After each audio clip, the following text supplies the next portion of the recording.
Why do you think fans have long wanted a deeper dive into Natasha Romanoff's past?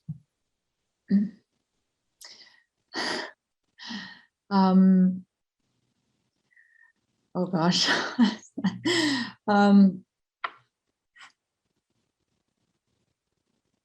I guess it's always interesting to know the past of the character that you're following and that you're a fan of. So why wouldn't the fans want to dive into her past, into Natasha's past, and deeper past? I guess it's natural. If you're a fan of a character, you want to know them better. You want to know them deeper, and you're embracing any information that comes through. It's exciting. It makes you understand the character better, understand characters' motives, how they got to where they are, how they became that. It's always, and things, no one is born to be a certain way, and we all become that. And it's all part of our history. And most of it is childhood and adolescence, and that's how we're made. So yeah, an insight in that will always help understand a character, any character, better. Great. How do you feel about joining the MCU? I'm thrilled to have joined the MCU. I'm a fan of these movies.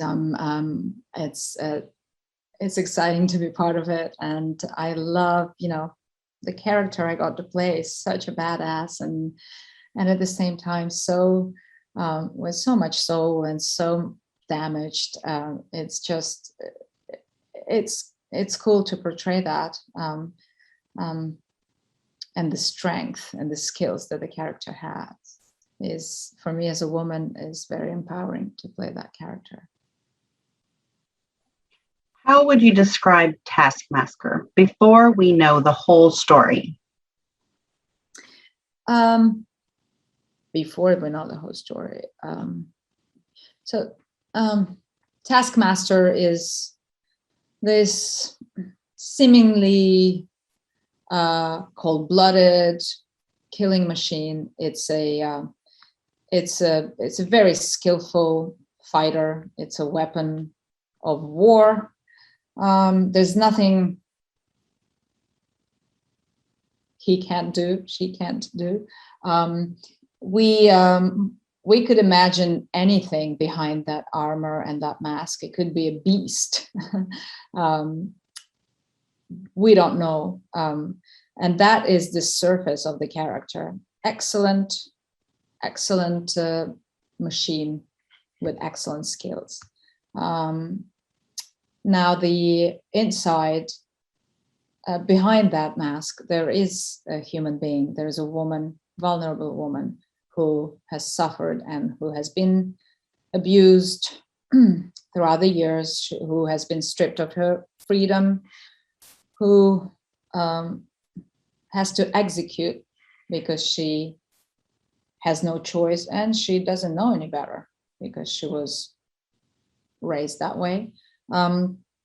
And she's confused and in lots of pain. She's gone through psychological and physical trauma.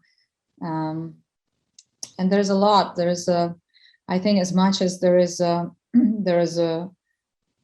war that the Taskmaster is involved outside, there is an internal war going inside that woman. That's briefly. So you touched on this a little bit, but who isn't Antonia? Who is her father, and what connection does her father have to Natasha's past?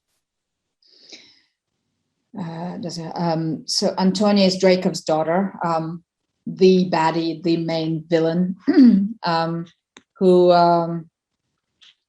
is not very gentle with women, to say softly, and who manipulates them and mistreats them and and uses them. for his own good, turns them into a weapon. And so Antonia is his daughter, and she as when she's a little girl, she's involved in an accident that is, she just happens to be there. The assault that is directed at her father by Natasha Romanoff, and obviously she gets involved. The daughter gets involved. She gets damaged, and in order to be saved, her father makes her this killing machine. So in a way, the damage that the character carries, or part of the damage that the character carries is due to what Natasha has done in the past. And Natasha knows what she's done, but she doesn't know that there are consequences, because she thinks the job has been finished. And we realize it hasn't gone completely 100% perfectly,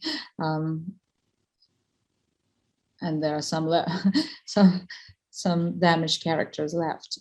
So that's the connection of Natasha to Draco, but also to Antonia, because she's part of the reason why Antonia becomes Taskmaster.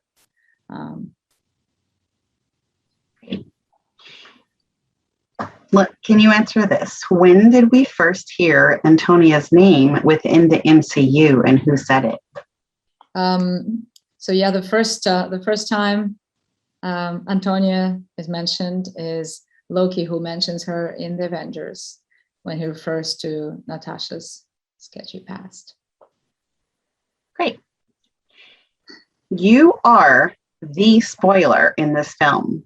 How did you keep that secret for not just one campaign leading up to release, but several? I had to keep it a secret, indeed, and it was a big. I knew it was a big reveal, and it was going to be a surprise that Marvel was preparing. I just, how do I keep it a secret? I just did. I think I would say I'm quite good at keeping secrets. I never think, I don't believe like people can keep secrets. So that part of where you think, I'll just tell one person and ask them not to repeat, is not my thing, because I know people do repeat. And so for me, it's just, I keep my lips sealed, and I just it's like in my mind, I've done it and I had to forget about it, and I didn't think about it. Whenever it was mentioned, I would just pretend like I've heard of the movie, but nothing else I can say or add, and that's it. It's not difficult for me. I don't have this urge to say, and did you know, I'm part. I don't really. I'm pretty chilled. It's like whatever. My mom didn't know. She only found out like 2 days ago. It's if things have to be done, they have to be done, and that's what I do. I just roll with it. It's great. What was the dynamic on set with director Cate Shortland and the cast and crew? So on set, Cate obviously directed this film, and it was really nice to have. Well, it's such a kick-ass movie, and there's a lot of power, and there's a lot of power that is coming from women, and women are strong and incredible, and it's directed by a woman, and it's rare when kick-ass movies are directed by women, and it was great that this was handed to her, and I think that there was a lot of like sensitive moments going on set. For example, I remember she was like so in tune with everything that we were doing. She would watch the scene behind the monitor and really live with characters through it. First of all, I remember her like coming out, after cut, coming out from the place she was watching the monitor, and either laughing or being in tears and being like, wow, this was so beautiful, it touched me. She was, and then I remember observing her. I actually watched her watch the monitor when other people were, when I wasn't involved in the screen. And it was fascinating to see her face, because she was there mimicking the words. She was there. She was like really in it. And she's fascinating, Cate, like that. She's so involved. She was acting with us and feeling every single emotion. And it's beautiful. It's beautiful to see, the effect that that the scenes that you are involved in have on the director that you're working with. And obviously, that's sensitivity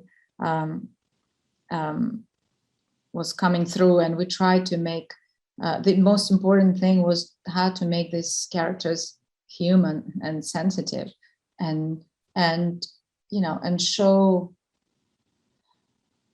these vulnerable sides to them. So yeah, the dynamic was very, very sensitive, very like everything was, out there, and vulnerabilities weren't hidden, and rather welcomed. And I like that.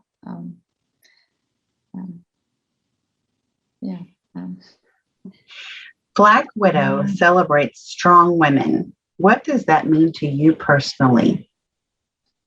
I think it's very important to have movies like that, especially nowadays. It's very empowering to watch those types of movies. For me, it was empowering.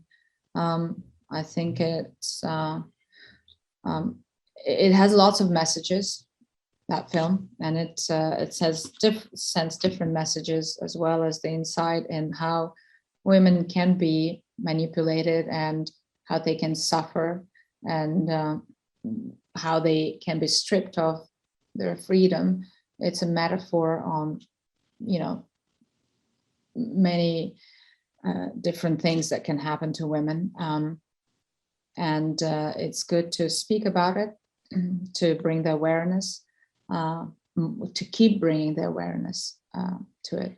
Hi there, here's today's Daily Fact. All the films in the Marvel Cinematic Universe are split into bigger phases, in which groups of films are linked to one another and in which characters make cameos in other movies. The first phase began with Iron Man, the second one with Iron Man 3, and the third one began with Captain America: Civil War. It is currently ongoing, although producer Kevin Feige said that this concept will probably change for future films. Remember to click below to subscribe or on the side for more great content.